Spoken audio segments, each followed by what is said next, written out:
Bạn này cái MacBook Air 7 hay cònប្រើ Windows ឥឡូវគាត់ចង់ដូរមកប្រើ Mac OS វិញបាទ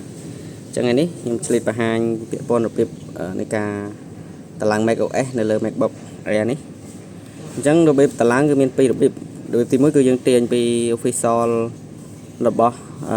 Microsoft តែម្ដង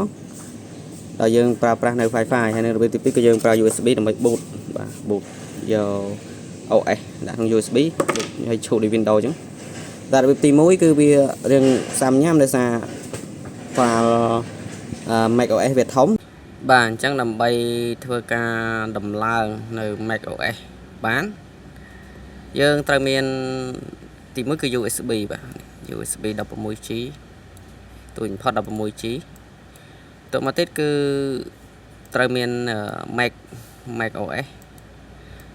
គឺជា file DMG អ្នកនរគ្នាអាចទៅយកបានទេបាទ link អញ្ចឹងខ្ញុំ copy link នឹងទៅអាចធ្វើការ download បាទធ្វើការ download ពីក្នុងនឹងបានអញ្ចឹងយើងត្រូវដឹងថា computer យើងហ្នឹងវា support ជាមួយនឹង Mac OS ណាមួយបាទវាមានច្រើននេះប៉ុន្តែសម្រាប់ MacBook Air របស់ខ្ញុំនេះគឺខ្ញុំប្រើនៅ Monterey version 12នេះអញ្ចឹងយើងធ្វើការ download មកនេះវាមានទាំងអស់បាទអញ្ចឹងយើងដឹងថារបស់នេះបាទអញ្ចឹងវាធ្វើការ download ហើយរងចាំវាបន្តិចទៅរហូតដល់វា download ពេញបន្ទាប់ពី down មេកហើយយើងត្រូវមានមួយទៀតគឺ bootable tool គឺយើងប្រើនៅកម្មវិធី Balena Etcher បាទអញ្ចឹងអ្នកនរគ្នាទៅ down មកអាហ្នឹងយើង down ព្រោះអីយើង run លើ Windows អញ្ចឹងយើង down សម្រាប់ Windows បាទអញ្ចឹងយើងបាយ Balena Etcher មកតោះមក link ខាងលើគេនេះបាទចូល link លើគេនេះមក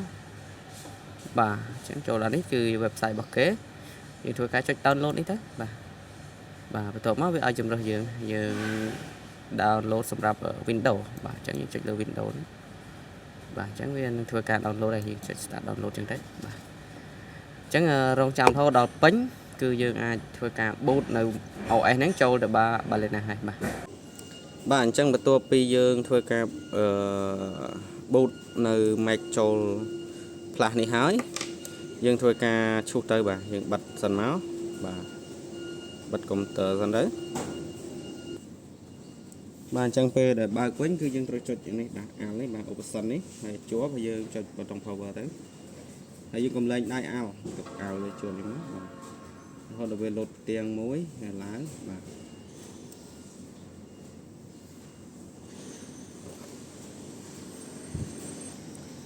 ាទគឺវាលោតផ្ទាំងនេះឡើងអញ្ចឹង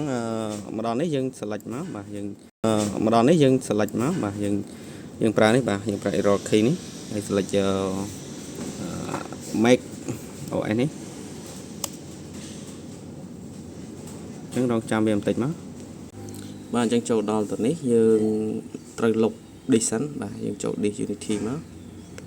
ទៅនេះចុច continue ទៅបាទត្រង់នេះគឺវាចេញមកអស់ហើយអញ្ចឹងយើងយកពាក្យថានេះបាទប្រយុទ្ធយក disk សិនមកបាទទៅមកយើងយកពាក្យ show all device បាទអញ្ចឹងកន្លែងនេះយើងយកពាក្យថាdisk នេះជា disk យើងApple នេះបាទយើងចុចលើវាអញ្ចឹងមកទៅមកយើងយកពាក្យថា erase ចុចលើ erase មកបាទទៅមកត្រង់នេះយើងត្រូវវាយឈ្មោះថាយើងដាក់ឈ្មោះមកឡើយដាក់ឈ្មោះនេះបាទកន្លែងនេះគឺយើងដាក់ឈ្មោះអញ្ចឹងមកបាទនេះ Macintosh HD ហើយកន្លែង format នេះយើងយក Mac OS Eternal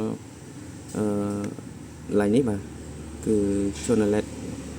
ហើយនេះយើងយក GUI ត្រូវហើយទៅមកយើងចុចពាក្យថា erase មកបាទជាងនេះវាធ្វើការ format ហើយបាទអញ្ចឹងបន្ទាប់ពីជោគជ័យយើងចេញវាទៅបាទចេញមកបាទយើងចូល Disk Unity យើង out disk មកទៅមកយើងចូល install Mac OS នេះបាទហើយយកពាក្យ continue បាទម្ដងនេះយើងយកពាក្យថា continue ទៀតទៅ